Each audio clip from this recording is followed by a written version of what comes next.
इतवारू Dubai का channel को subscribe करना ना भूले और बगल में बेल आइकन का बटन है उसको क्लिक कीजिए। इस तरह का नया नया गाना लाता ही रहेगा। नाच ना वो, नाच ना वो।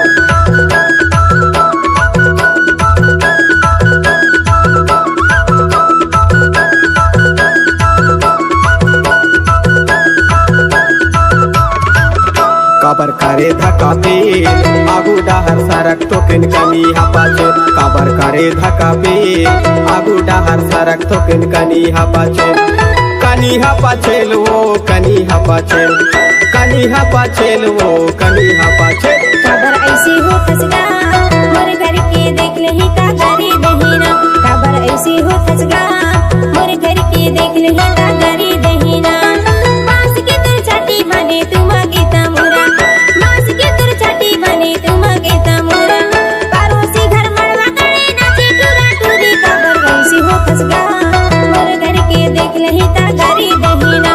काबर ऐसी हो खसगा मोर घर के देख लही का गरी दहीना।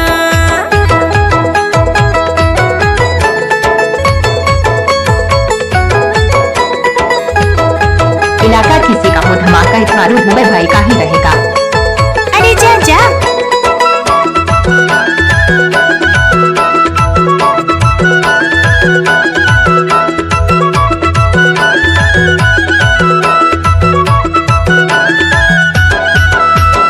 आनी बानी फैशन करे गजब की इस्माइल। आनी बानी फैशन करे गजब की इस्माइल। मड़वतरी आगे टूरी मारा थी स्टाइल। काबर करे धक्का पे आगू डाहर सरक तो किन कनी हपाचे। काबर करे धक्का पे आगू डाहर सरक तो किन कनी हपाचे।